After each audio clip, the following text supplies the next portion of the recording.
You're listening to the Mindful Mama Podcast, episode 149. Today, we're having a special on-air coaching call about when kids get dysregulated. Welcome to the Mindful Mama Podcast. Here, it's about becoming a less irritable, more joyful parent. At Mindful Mama, we know that you cannot give what you do not have. And when you have calm and peace within, then you can give it to your children. I'm your host, Hunter Clarke-FIELDS, Mindful Mama Mentor. I help smart, thoughtful moms stay calm so they can have strong, connected relationships with their children. I've been practicing mindfulness for over 20 years. I'm the creator of the Mindful Parenting course, and I'm the author of the upcoming new book, Raising Good Humans, a mindful guide to breaking the cycle of reactive parenting and raising kind, confident kids. Welcome back. Oh my gosh, it's the new year. I'm so glad you're here. I'm so glad we're connecting again. I hope that you are doing well, my friend. This is a very cool episode. It's an on-air coaching call. And this is about what do you do when your child has a crisis? You know, how can you help when your child is really under a lot of stress? So this is a special on-air coaching call. You're going to get a sneak peek into a challenging moment for my mindful parenting alumni, Michelle. And she and her children have been going through a difficult time, which has stressed out one of her children. So some of the takeaways that I had from this is thinking about how slowing down really brings relationships together, how we can both encourage positive thinking and accept our children's suffering, right? So we're going to go a little deeper into the nuance behind that. And a final takeaway is about how decluttering kids' rooms really can de-stress the whole house. So this is a very cool conversation. Before we dive in, I want to let you know that the Mindful Parenting course is going to be coming up really soon. And if you would like to have a taste of what this is all about, you can join up at mindfulparentingcourse.com/free training for a free training that we're going to have from February 4th through 7th, 2019. So even if you're in the future, you might be able to find out some information about an upcoming free training we have. So go ahead and go to mindfulparentingcourse.com/free training to learn more about that. And if you are listening now this year, I am so excited to bring a group of amazing mamas to Costa Rica for the Raising Good Humans VIP retreat in Costa Rica. It's in April, just before Easter, and this is a really once-in-a-lifetime thing. I don't know if this will ever happen again. So if you want to spend a week with me, you get a lot of coaching. I'm bringing in one of my favorite yoga teachers. My mom's coming, and there's going to be a lot of relaxation, a lot of growth, development. So excited for this. And I would so love to spend a week with you. Do you want to spend a week with me? Then join me. Learn more at mindfulmamamentor.com/Costa Rica. And there's only a few spots left. So please check it out right away. And I'm also happy to get on the phone and talk to you more about it. That's mindfulmamamentor.com/Costa Rica. All right. Without further ado, please join me at the table for this on-air coaching call with my Mindful Parenting alumni. Michelle, thank you so much for coming on the Mindful Mama podcast. I'm glad to be here. So the listener knows you're a member of the Mindful Parenting course. You joined last spring, right? Yes. Awesome. Yeah. I remember talking to you in your car. I think you're in your car. Awesome. So just like the course calls, let's maybe start this that way. And I wonder if you can tell me, what are some wins that you've been having in your life recently? So lots of wins, realizing that a lot has to do with changing perspective And when you change your perspective, like your thought pattern, and take it from looking, sometimes you have a toxic thinking, you look at things negative, negative, negative, but empowering yourself to like recreate the situation, right? So instead of me complaining about my kids and saying, I have 4 kids. My oldest is 7. She'll turn 8 in February. I have twin boys that just turned 5 in September, and my youngest one just turned 4 in September, and I'm a full-time working mom. So when I signed up, I was very much looking at my position as, look, I work all day and then I come home and now I have more work because my kids seem to like work.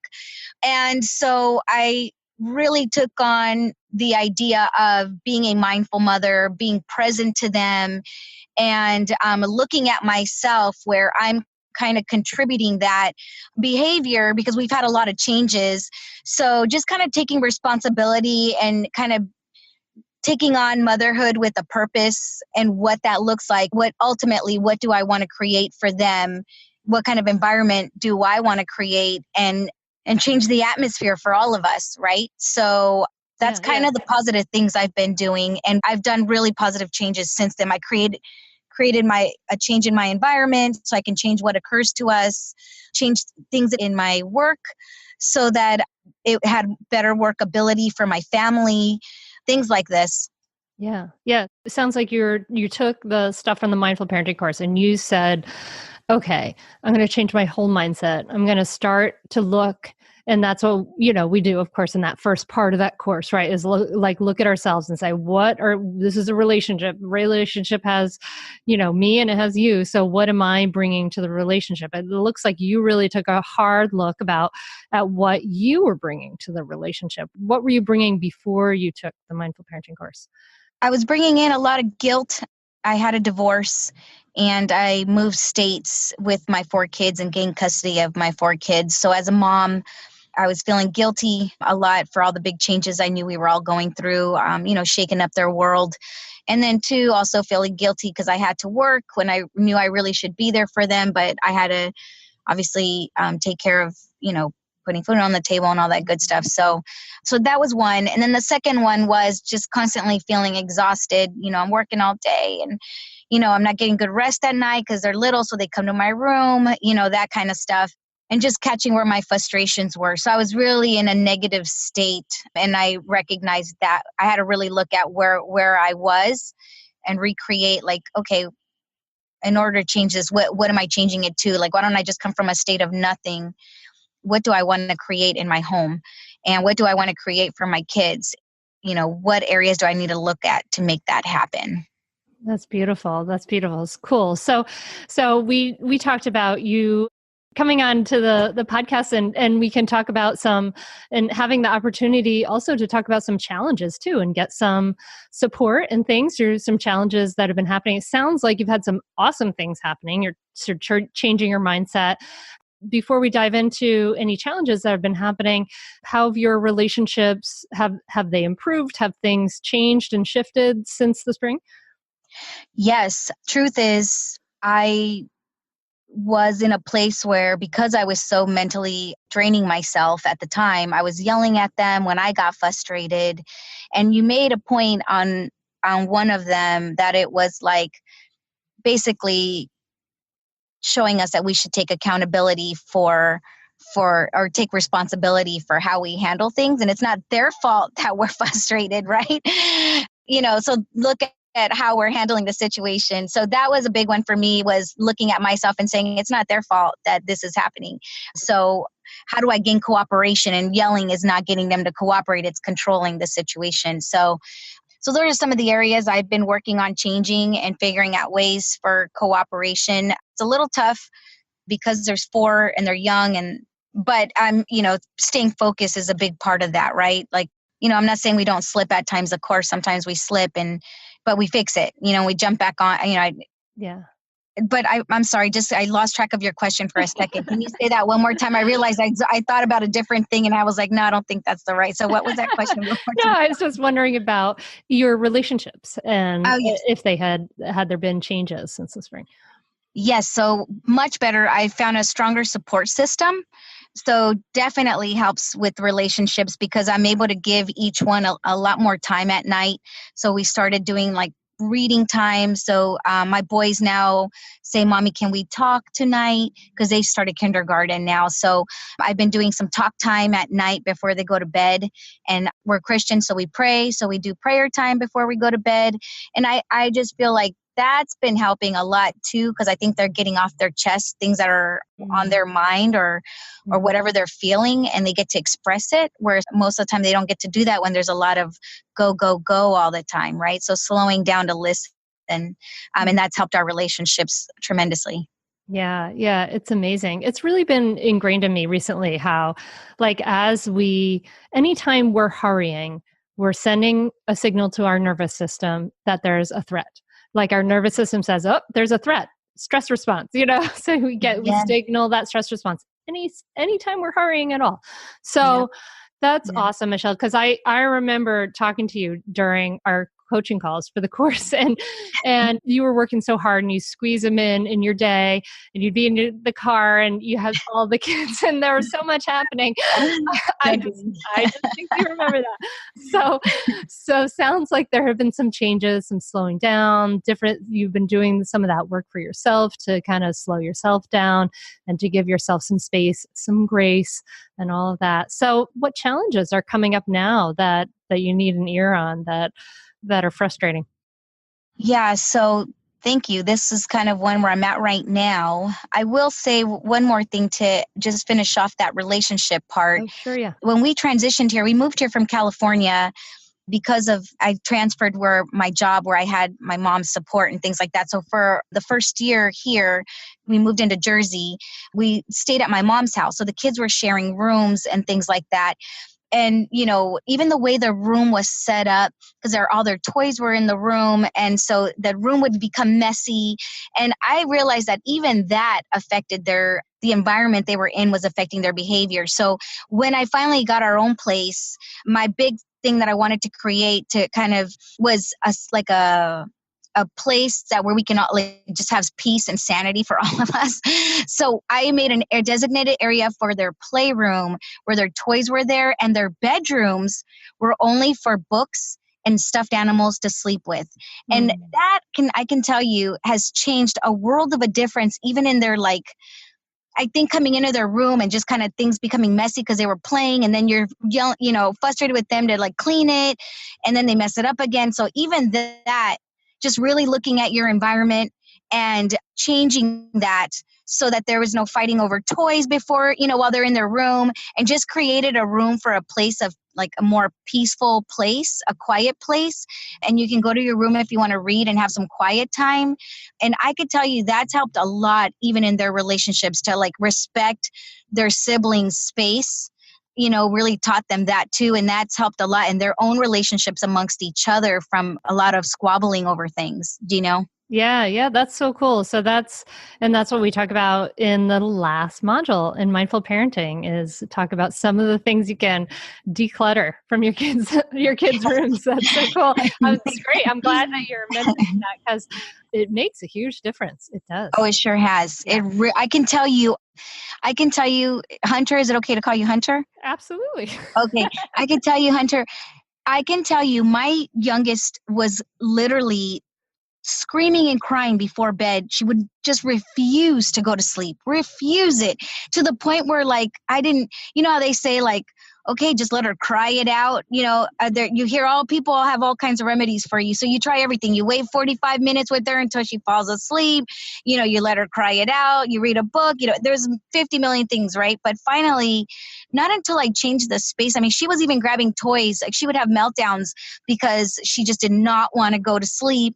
But the new space I created for my kids, it's amazing. Like, I say it's bedtime now. Everybody knows you go into your room. They already know the routine. We're going to read a story. They wait for me and then if I don't pray, they're going to be, Mommy, don't forget to pray for me. It's like, yes, that's right. You know what I mean? So it just, the whole decluttering, I can't even tell you, it's definitely a world of a difference just in a small change like that. So I just wanted to like make it show how impactful that change could actually really be. So not to get stuck on the subject, but yeah. No, that's cool. This is what I'm going to be writing about in chapter 8 of Raising Good Humans, some of the stuff from module 8 in mindful parenting, which is like, the decluttering and the gratitude and the different practices for your home. So maybe I'll grab a quote from you from this podcast and put it into chapter 8. That's so cool. So cool. So what's up now? What's going on now and with your family and your life?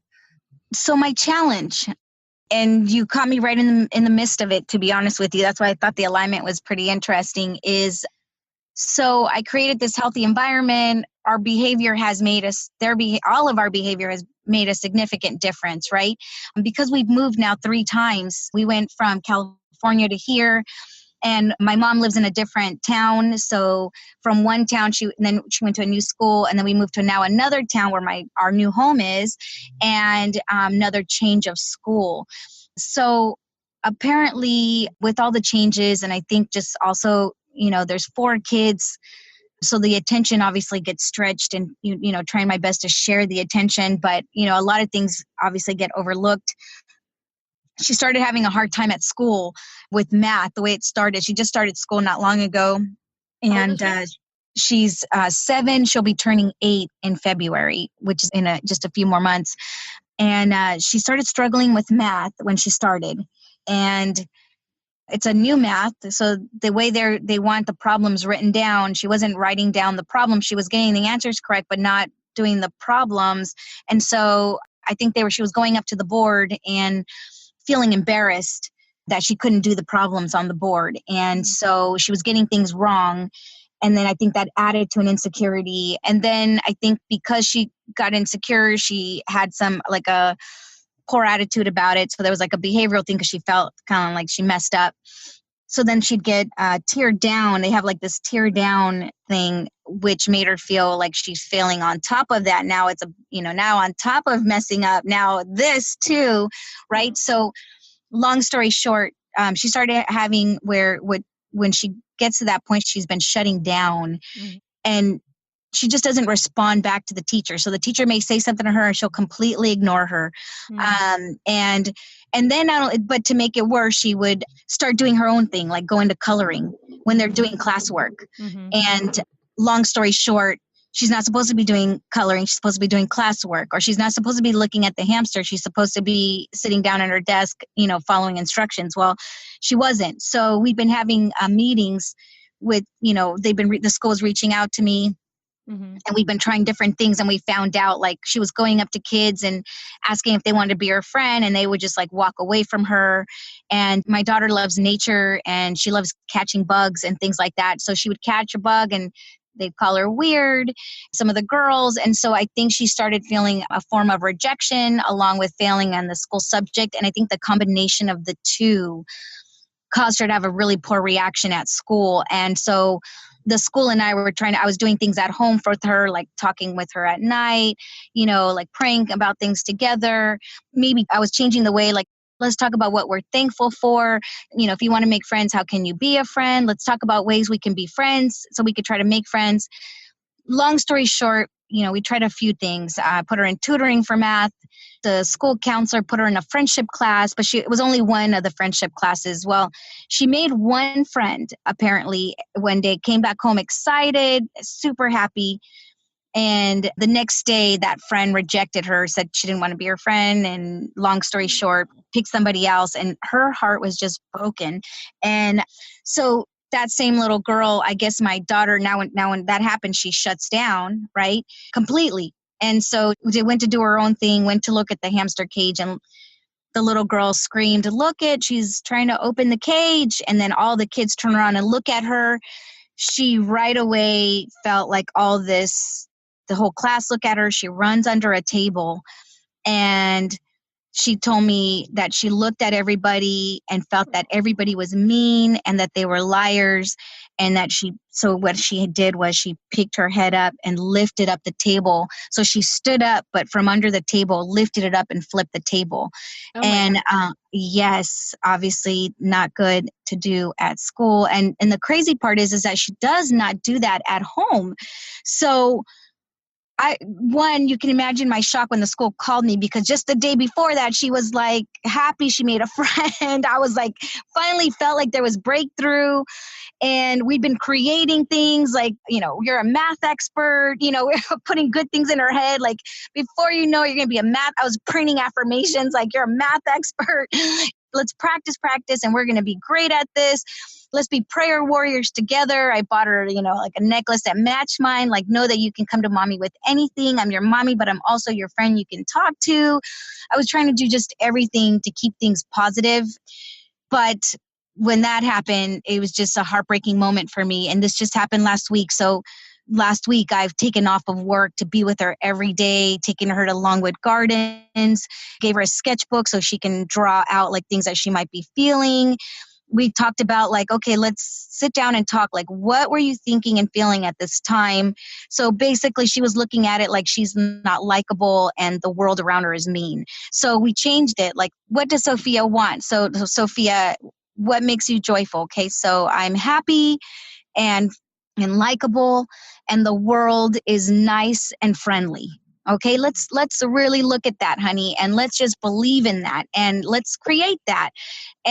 But the problem is that when she had that meltdown at school, basically the teacher evacuated the class, when obviously you see obvious, safety concern, right? Table gets flipped in the air. Yeah. And the teacher evacuates everybody. And so now she has to live up to what she just did.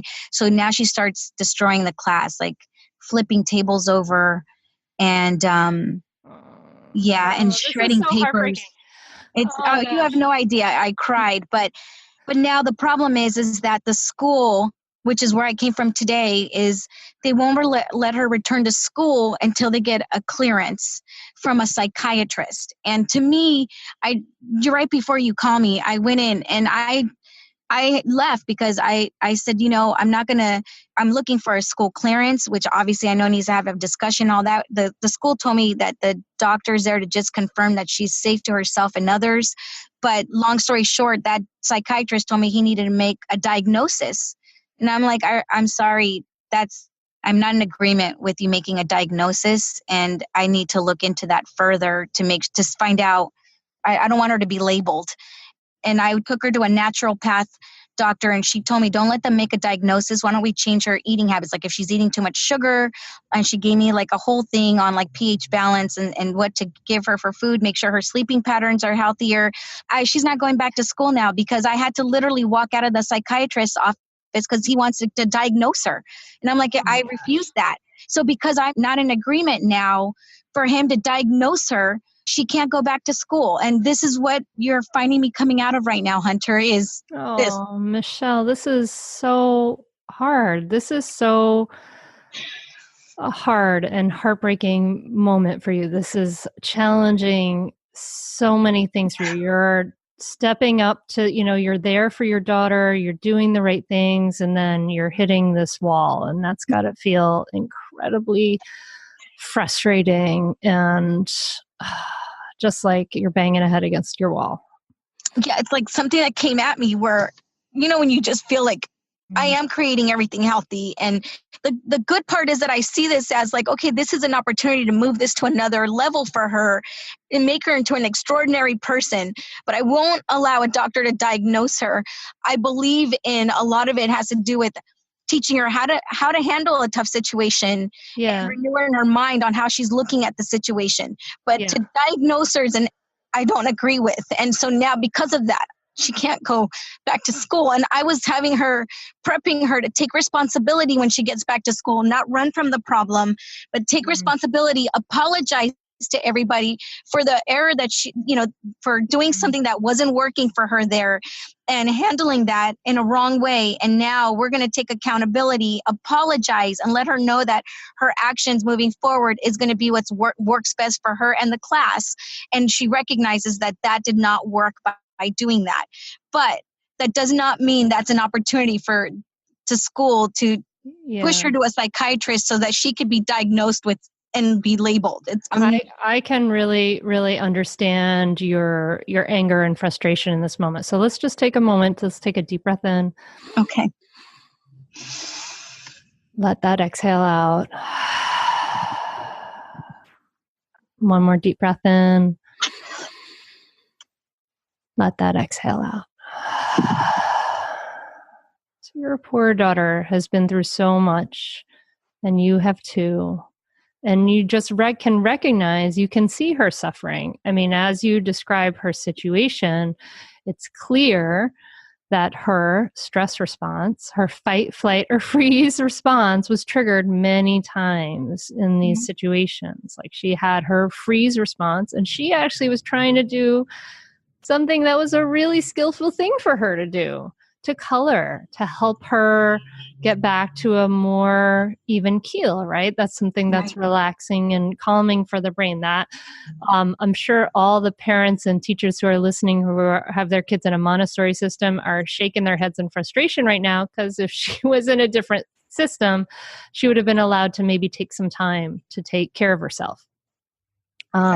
Which I am frustrated as well that she wasn't allowed to do, because we don't all necessarily learn the same thing at the same time, at the same level. Sigh. So that's the system though that she's in. And then she was, she was redirected from that. And then that stress response was triggered even more. She had flight and she had fight, right? Yeah. She had aggression come out, which is a natural human reaction to this incredible stress that she was under. And she no longer knew what to do at that moment. I know that she flight ran under the table. I think she just felt like, now what do I do, right? Because everyone's looking at her. There's a scene going on, and now what? So I don't know. Yeah, she felt attacked.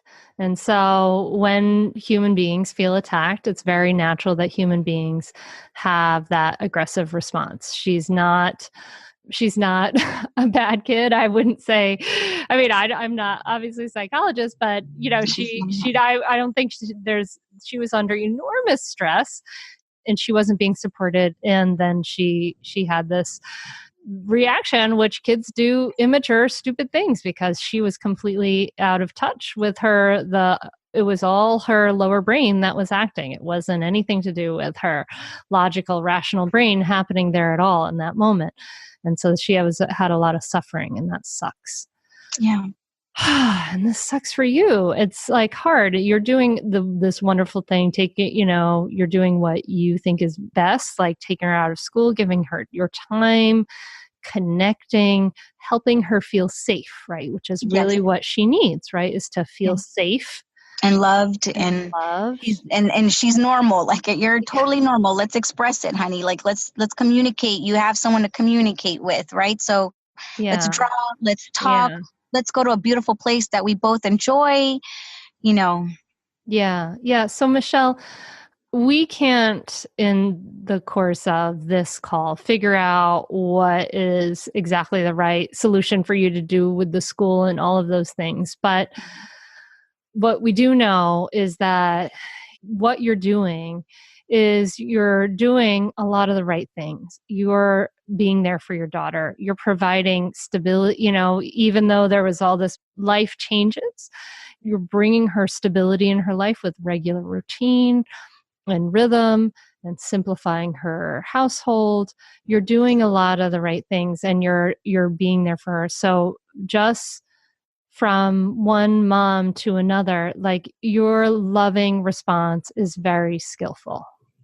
It's not unskillful. And, you have a right to feel frustrated and to feel angry. So if you start to calm the body down and calm the mind down, I think you're doing so many of the right things. Like, you're offering your daughter tools to help take care of her difficult feelings. You're offering her support. You're offering her safety. And I think what you're doing, taking some time with this, is a smart choice, like slowing down and not rushing to one conclusion or another.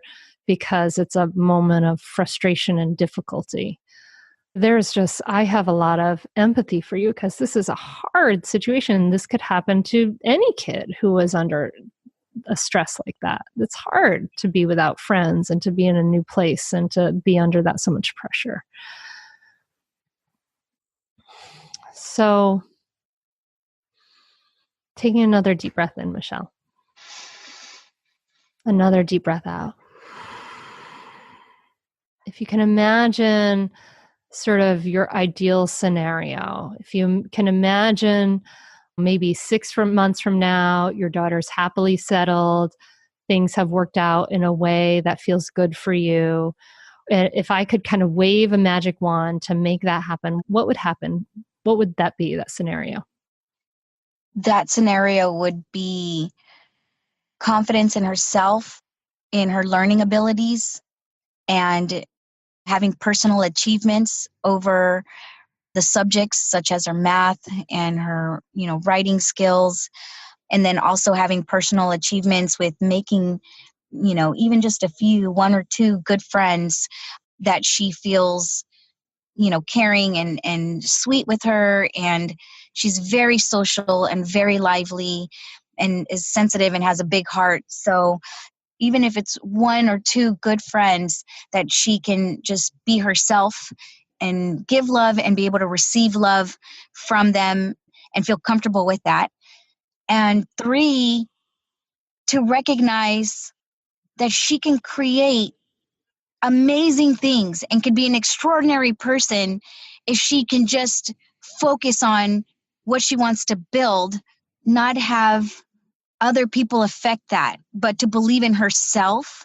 Mm-hmm. And know that she's amazing and she's created in God's image and she could do amazing things because everything's possible for her so long as she looks at everything with the choice of how she wants to see the situation as it approaches her. She can look at it in for what it is, and she can also look at it with the right attitude and right state of mind and know with confidence that she can take charge of that situation and determine how she wants to interpret what comes at her, right? And to look at, and with that awareness, be able to make choices that work for her and the people around her.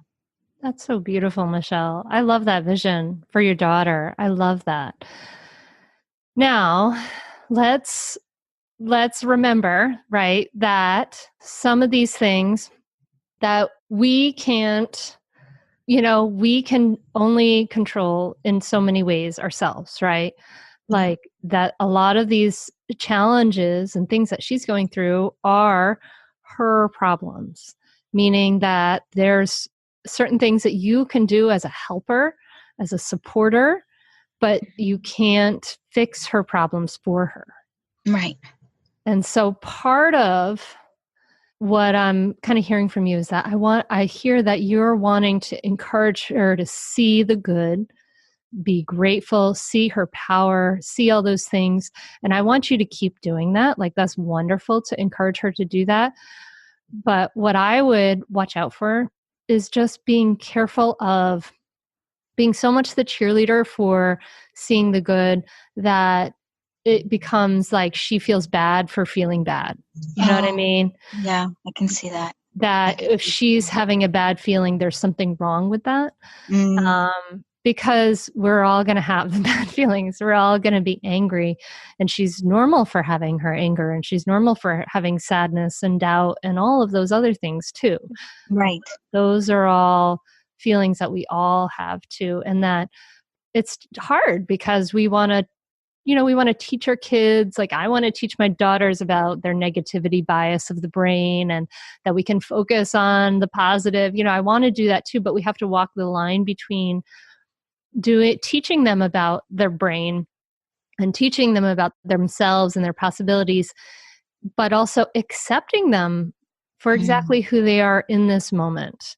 Right. Meaning I'm with you on that. Your warts and all, your sadness and all, your suffering and all. Okay. Yeah. Oh, Michelle. And when you say that, you say accepting that, like just say like, it's okay to feel that. I think sometimes part of us wants to fix things for them, right? As a mother, because you just want them to feel better. But how do I show her that I accept her for whatever she's feeling, and can I work with her to give her some ideas? I don't know. How do Yeah. So no, that's a good question. So, part of it might be saying it. Might have been say, you know what, honey, um, I'm worried that I might have been giving you the message that it's not okay to feel sad and worried and disappointed, and I want you to know it is. But mostly, you do that by accepting those feelings in yourself. Mhm. Practicing to say, this has been a hard time. This has been hard for me. And I've had a lot of worries about it. I've had a lot of frustrations. Like, as you accept that in yourself, then when she comes to you with those feelings, you can sit with that a little more easily. Does that make sense? Like, you can just sit and say, okay, this is what is. This is the discomfort I feel inside with her uncomfortable feelings, and I can still be here for her.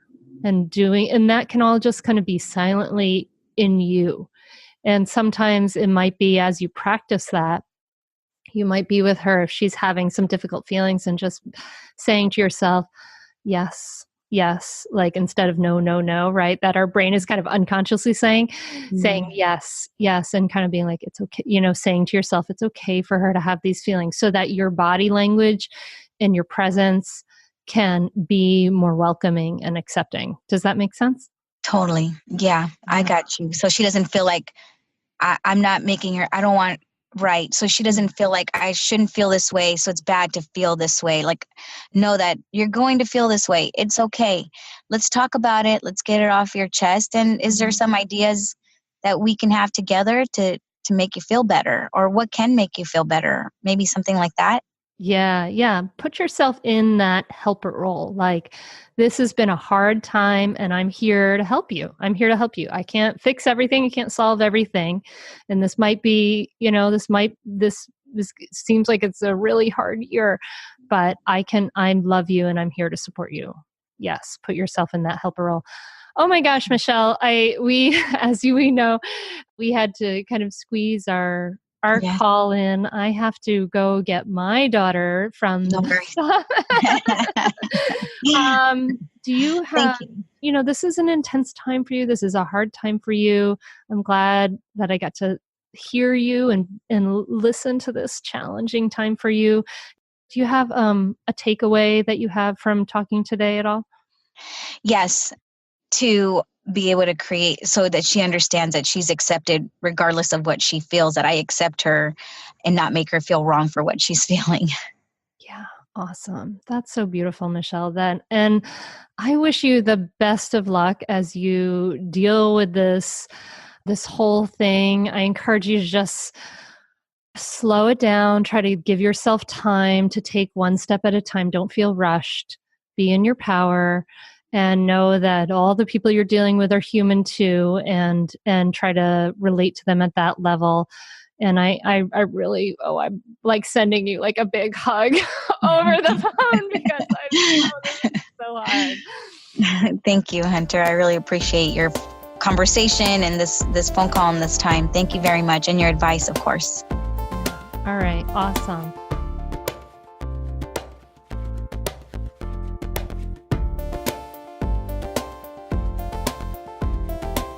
Thank you so much for listening to the Mindful Mama podcast. I hope you enjoyed this really deep and vulnerable way that my alumni, Michelle, shared. She was really brave and wonderful. And, I really think that we can take a lot away from this, talking about slowing down, talking about accepting our kids' suffering and encouraging, their positive thinking. But there's so much here, right?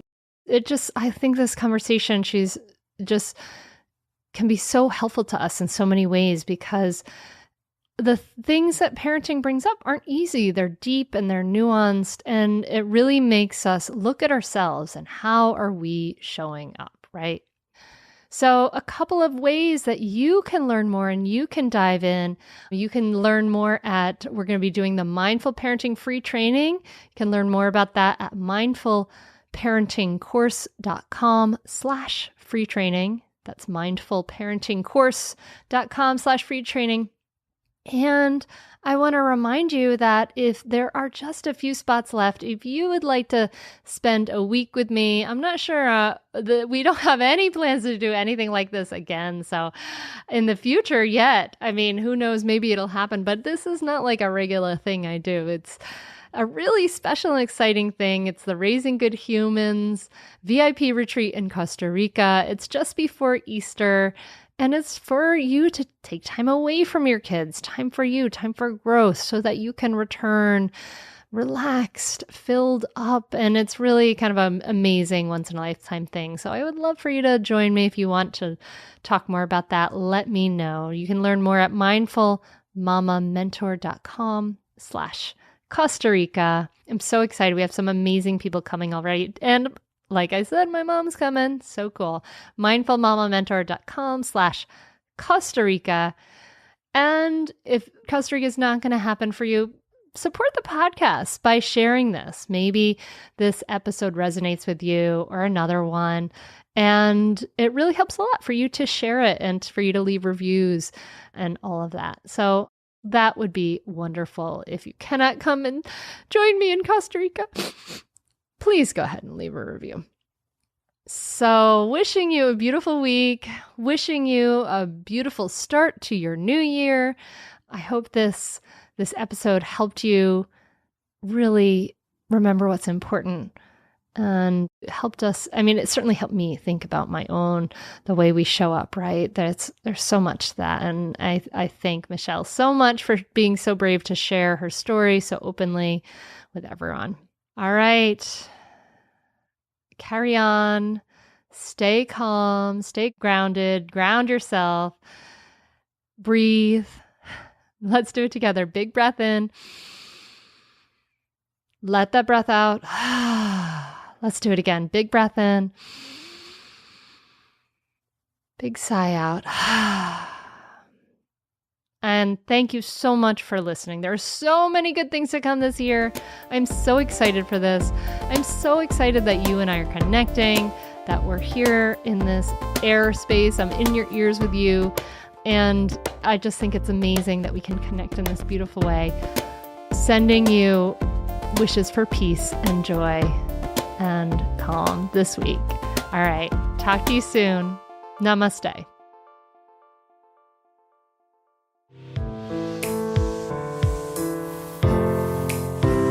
Breathe. I'm interrupting the podcast to invite you to imagine listening to the ocean and feeling the warm breeze on your face. Imagine seeing little monkeys and smelling the fragrance of a tropical orchid while looking out at a vista of islands and endless ocean. This will be your reality when you join me for the Mindful Mama Costa Rica retreat next April. We'll be staying in a luxurious private estate, which has a view to the beach over the rainforest canopy from every room, as well as from the yoga porch and the infinity pool. Join me and other mindful mamas with each day designed to have a perfect balance of time for yoga, mindfulness, discussion, and free and open time so you can either make it adventurous, go hiking, learn to surf, kayak through the mangroves, go ziplining or more, or make it relaxing. Instead of adventures, relax poolside or wander down to the beach. We'll start each day with meditation and all levels yoga on the yoga porch. Every afternoon, we'll come together for guided relaxation and coaching and discussion with me. Locally sourced foods will be served at breakfast and dinner by our talented in-house chef. If you want to get away from everything and take the break that I know you deserve, join me. We have limited spots available, so now is the time to reserve at mindfulmamamentor.com/Costa Rica or email me at hunter@mindfulmamamentor.com. That's mindfulmamamentor.com/Costa Rica or email me at hunter@mindfulmamamentor.com. I can't wait for you to join me there.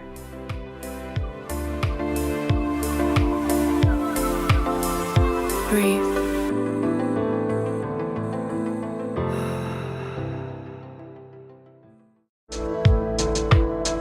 Thank you to DJ Taz Rashid for this wonderful song, Inspiration Drive. Go ahead and download his album, Live in Love, on Apple Music or on Spotify or wherever you listen to music.